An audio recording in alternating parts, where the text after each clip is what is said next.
Richard এক চরম স্রষ্টাত্বের অহংকার নিয়ে নায়লার দিকে তাকালেন। তোমার সামনে অন্য কোনো পথ খোলা নেই। নায়লার দৃষ্টি ছিল দৃঢ় ও সংকল্পবদ্ধ। সে জবাব দিল, ক্লার্কের প্রক্রিয়ার একটা রেকর্ডিং আমার কাছে আছে। আপনারা যদি আমার কথায় রাজি না হন, তবে আমি সেটা সবার সামনে ফাঁস করে দেব। তার মনোভাব ছিল একদম পরিষ্কার। সে এই সুযোগ হাতছাড়া না করে ক্লার্ককে ডিভোর্স দিতে সম্পূর্ণ প্রস্তুত। রিচার্ডের মুখের ভাব আগের মতোই ঠান্ডা রইল। নায়লার এই হুমকিতে তিনি বিন্দুমাত্র বিচলিত হলেন না। ভুলে যেও না, তোমার বাবা এখন হাসপাতালে আছেন।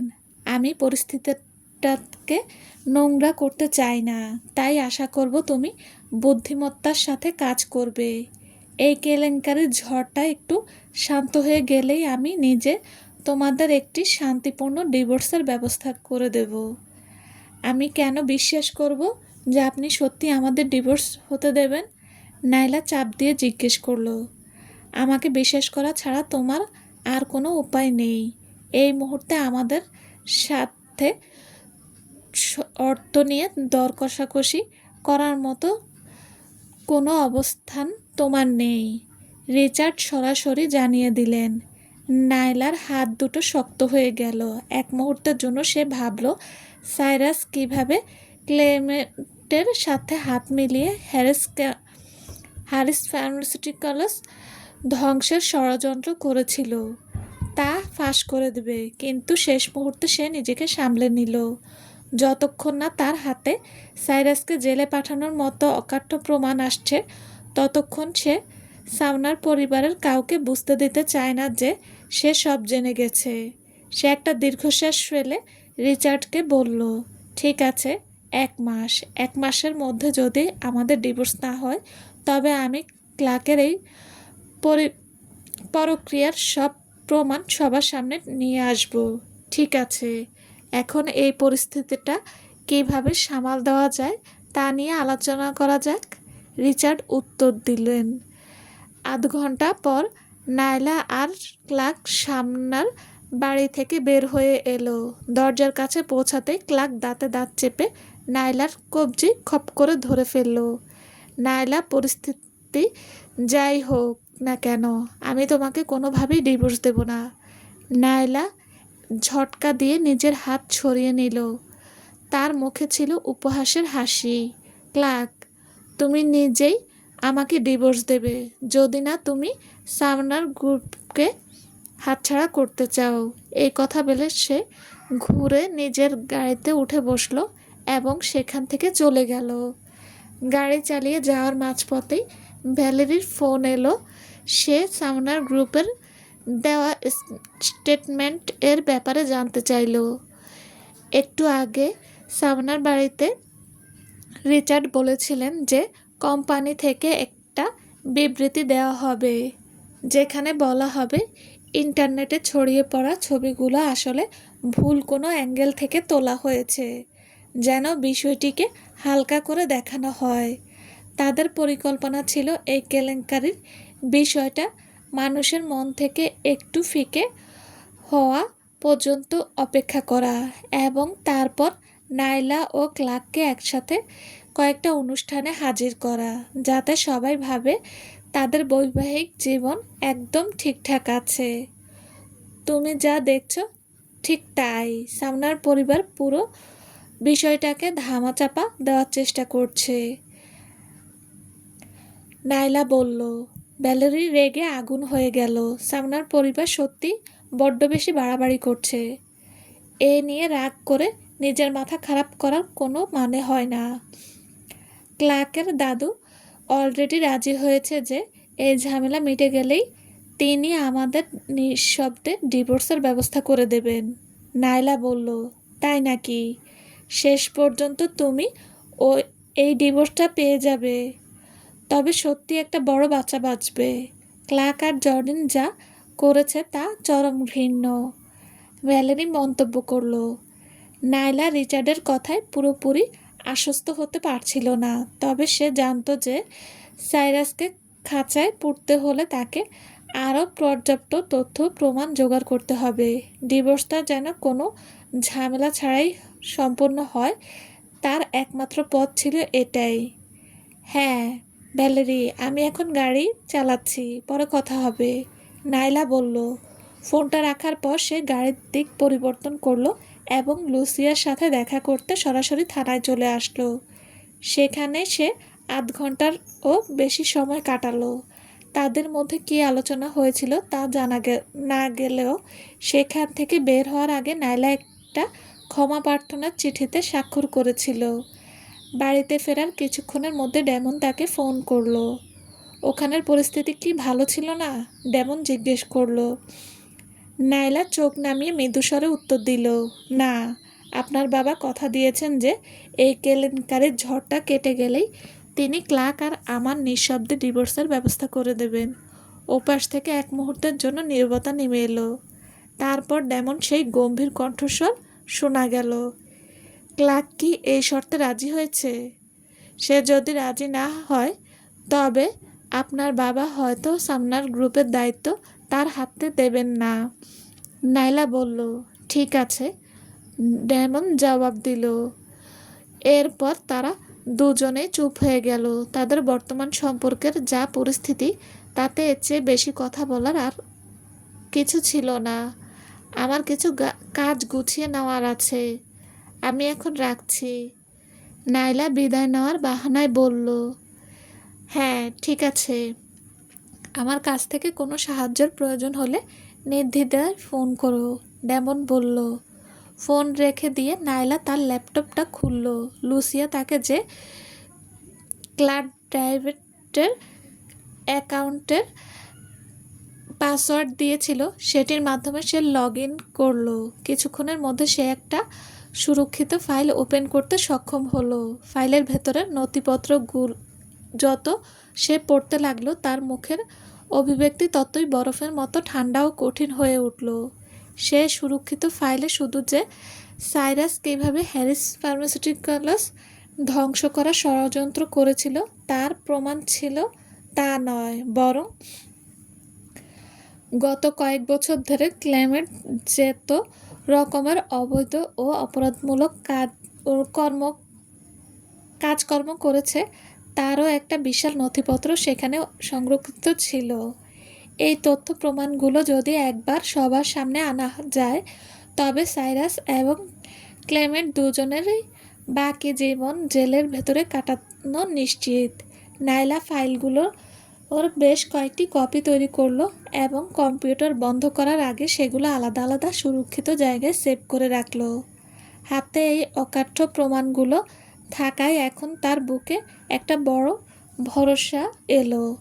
সামনার পরিবার যদি তাদের দেওয়া কথা রাখতে ব্যর্থ হয় তবে তাদের বিরুদ্ধে লড়াই করার মতো যথেষ্ট ক্ষমতা এখন তার আছে। তারা কথা রাখুক বা না রাখুক, নাইলা মনে মনে সিদ্ধান্ত নিয়ে ফেলেছে যে শেষ পর্যন্ত এই ফাইলগুলো পুলিশের হাতে তুলে দেবেন, যাতে ক্লেমেন্ট এবং সাইরাস তাদের অন্যায়ের উপযুক্ত শাস্তি পায়। পরের দিন সকালে নাইলা যখন অফিসে পৌঁছালো, মেলোডি অত্যন্ত উত্তেজিত হয়ে তাকে স্বাগত জানালো। নাইলা, আমি তো বিশ্বাস করতে পারছি না তুমি সামনার গ্রুপের সিও ক্লার্ক সামনারের স্ত্রী। তার মানে কি প্রসেক্টস টেকনোলজি এর মিস্টার ডেমন সামনার তোমার আঙ্কেল হন? মেলোডি এখন বুঝতে পারলো কেন ডেমন সবসময় নাইলার প্রতি একটু বাড়তি যত্ন বা খেয়াল রাখতেন। আসলে তারা যে একই পরিবারের মানুষ। নাইলা কিছুটা ভ্রু কুঁচকে জিজ্ঞেস করলো, তুমি এই বিষয়ে কিভাবে জানলে? অফিসে ঢোকার পর থেকেই প্রোটেক্স টেকনোলজির কর্মচারীরা কেন তার দিকে কেমন যেন অদ্ভুত দৃষ্টিতে তাকাচ্ছিল, তার কারণ এখন নাইলার কাছে পরিষ্কার হলো।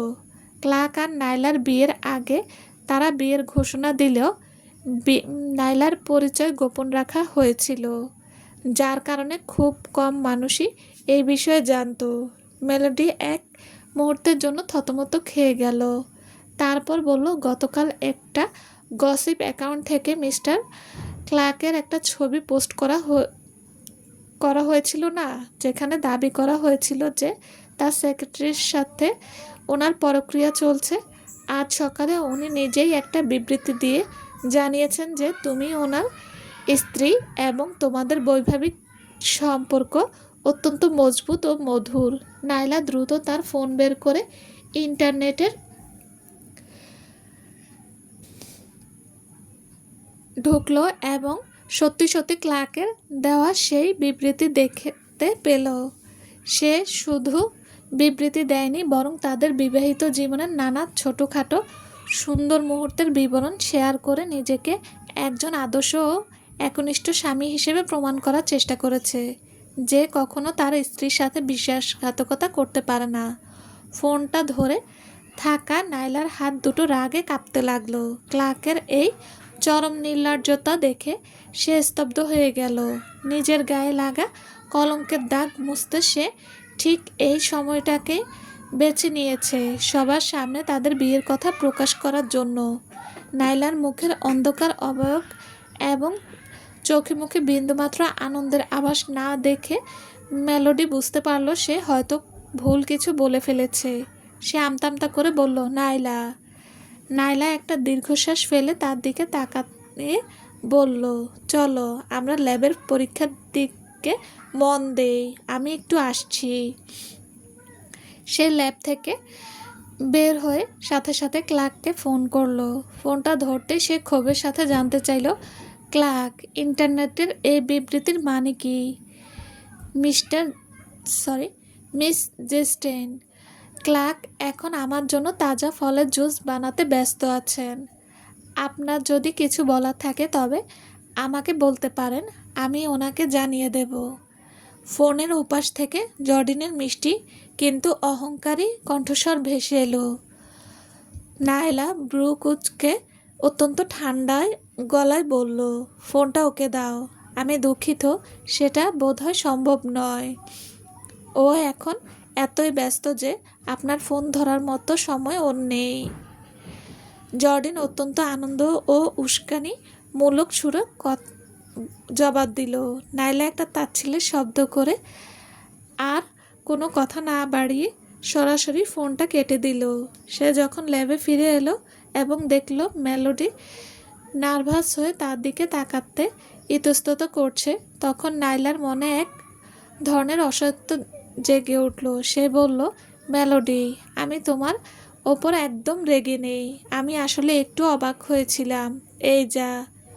মেলোডি স্বস্তির একটা নিঃশ্বাস ফেলল। যাক বাবা, বাঁচা গেল। আমি তো ভাবছিলাম আমি ভুল কিছু বলে ফেলেছি।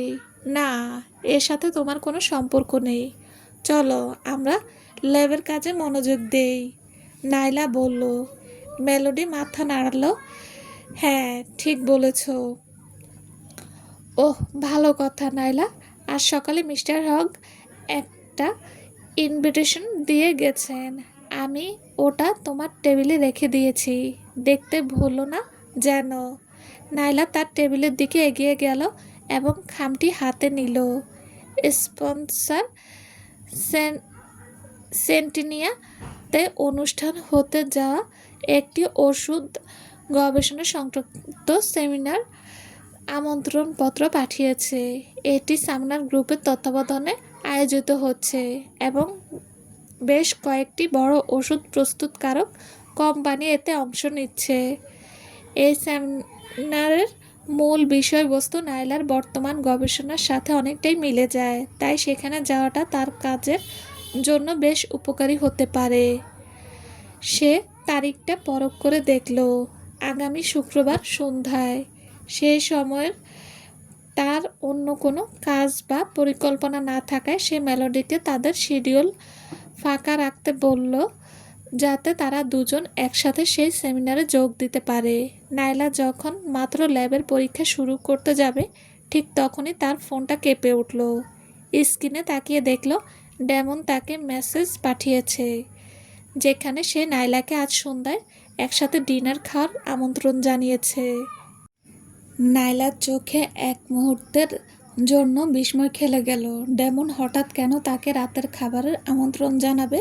সে যখন ইতস্তত করছিল তখনই তার ফোনে ডেমনের আরেকটি মেসেজ আসলো।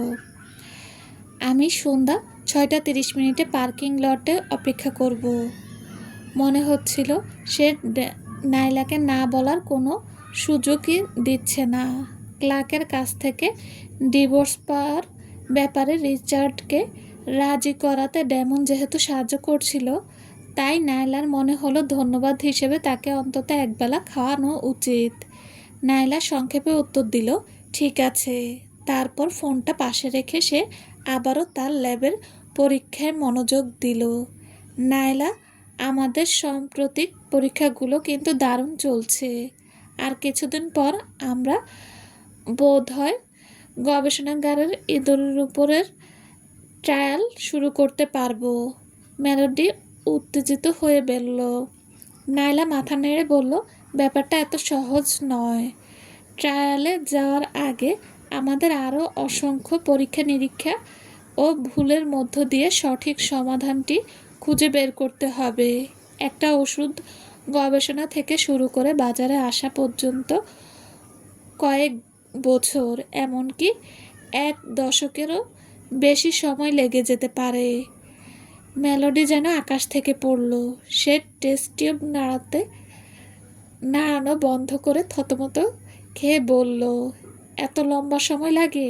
হ্যাঁ, এমনকি ট্রায়াল চলাকালীন সময়েও অনেক অজানা ও অপ্রত্যাশিত সমস্যা দেখা দিতে পারে, যার জন্য প্রতিনিয়ত ওষুধ পরিবর্তন আনতে হয়।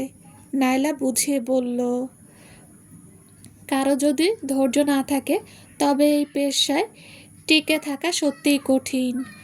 গবেষণার শুরুর দিকটা সাধারণত বারবার ব্যর্থতায় ভরা থাকে, আর ঠিক কী কারণে কাজটা হচ্ছে না তা নির্দিষ্ট করে বলা মুশকিল। প্রতিদিন একই কাজের পুনরাবৃত্তি মানুষকে ক্লান্ত ও একঘেয়েমি করে তোলে। বুঝতে পেরেছি। মেলোডি একটা দীর্ঘশ্বাস ফেলল। তার মুখটা বেশ মলিন দেখালো। সে ভেবেছিল হয়তো 6 মাসের মধ্যে পরীক্ষা শেষ হয়ে যাবে। এটা যে বছরের পর বছর চলতে পারে তা তো সে ভাবতেই পারেনি। তার মতো চঞ্চল প্রকৃতির মেয়ের জন্য এত ধীরগতির ও ধৈর্য সাপেক্ষ একটা প্রতিক্রিয়া সত্যি বেশ কঠিন। নাইলা তাকে সান্ত্বনা দিয়ে বলল, তবে এত বেশি চিন্তা করো না। কে জানে, হয়তো আমাদের ভাগ্য খুব ভালো এবং আমাদের প্রতিটি পরীক্ষা সফল হবে। তেমনটা হলে আমরা খুব দ্রুতই ট্রায়ালের দিকে এগিয়ে যেতে পারবো। নাইলা তাকে সান্ত্বনা দেওয়ার চেষ্টা করছে বুঝতে পেরে মেলোডির মুখে একটা জোরপূর্বক হাসি ফুটিয়ে মাথা নাড়ল। নাইলা আর কিছু বলল না। সে জানত যে গবেষণার কাজ অত্যন্ত ক্লান্তিকর হতে পারে, আর মেলোডি যদি এতে টিকে থাকতে না পারে তবে যত তাড়াতাড়ি সম্ভব তার জন্য অন্য কোনো পথ বেছে নেওয়াই ভালো হবে। সেদিন সন্ধ্যায় নাইলা লিফট দিয়ে মাটির নিচের বেসমেন্টের স্তরে নেমে এলো। লিফটের খুব কাছে ডেমনের গাড়িটি পার্ক করা ছিল। গাড়িতে ওঠার পর সে অত্যন্ত গম্ভীর মুখে ডেমনের দিকে তাকালো। আঙ্কেল ডেমন, আজ রাতের খাবারের বিলটা দয়া করে আমাকে দিতে দিন, সে প্রস্তাব করলো। ডেমন মৃদু হেসে তার দিকে এক পলক তাকালো। কেন? ক্লার্কের পরক্রিয়ার খবরটা ইন্টারনেটে ফাঁস করে দেওয়ার জন্য আপনাকে ধন্যবাদ জানাতে, নাইলা উত্তর দিল। ডেমন একটা ব্রু সামান্য উঁচিয়ে মজার ছলে মাথা নাড়ল। ঠিক আছে। তার সেই গভীর কালো চোখ দুটোর মাঝে এমন এক অনুচ্চারিত অনুভূতি ছিল যা নাইলাকে কিছুটা অস্বস্তিতে ফেলে দিল। সে চোখ সরিয়ে নিল। তার কানের লতি দুটো লজ্জায় হালকা লাল হয়ে উঠল। গাড়িটি চলতে শুরু করলে চারপাশ শান্ত হয়ে গেল। ডেমন পড়ার জন্য একটি ফাইল হাতে তুলে নিল, কিন্তু নাইলার শরীর থেকে আসা ম্যাগনোলিয়া ফুলের সুবাস পুরো গাড়িতে ছড়িয়ে পড়ে ডেমনের মনোযোগ বিঘ্ন ঘটতে নেতৃত্ব করছিল।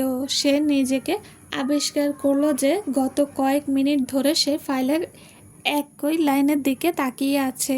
শেষমেশ একটা দীর্ঘশ্বাস ফেলে সে ফাইলটি বন্ধ করে দিল।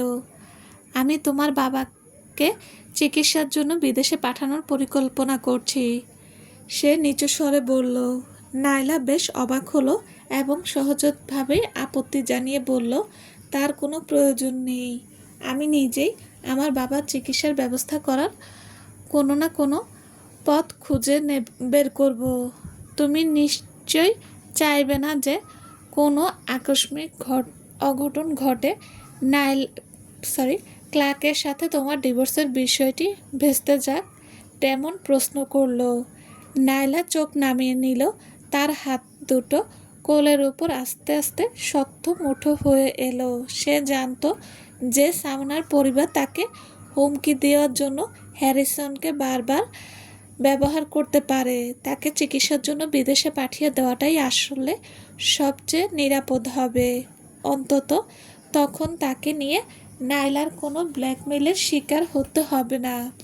কিন্তু হ্যারিসনের শরীর এখন অত্যন্ত দুর্বল, আর নাইলার ভয় হচ্ছিল যে অত লম্বা বিমান যাত্রা যদি সহ্য করতে পারবে কিনা। তাছাড়া তিনি যদি বিদেশে থাকেন তবে হঠাৎ কোনো জরুরি পরিস্থিতি তৈরি হলে নাইলা চাইলে দ্রুত তার কাছে পৌঁছতে পারবে না। কিছুক্ষণ নীরব থাকার পর সে ডেমনের প্রস্তাবটিকে প্রত্যাখ্যান করে বলল, আঙ্কেল ডেমন, আমি আপনার দূরদর্শিতায় কদর করছি, কিন্তু এই মুহূর্তে আমি আমার বাবাকে বিদেশ পাঠাতে চাই না। চলবে। আসসালামু আলাইকুম। প্লিজ যাদের কাছে গল্পটা ভালো লাগে তারা লাইক কমেন্ট করে জানাবেন যে কেমন হয়েছে। প্লিজ। আল্লাহ হাফেজ। ভালো থাকবেন সবাই।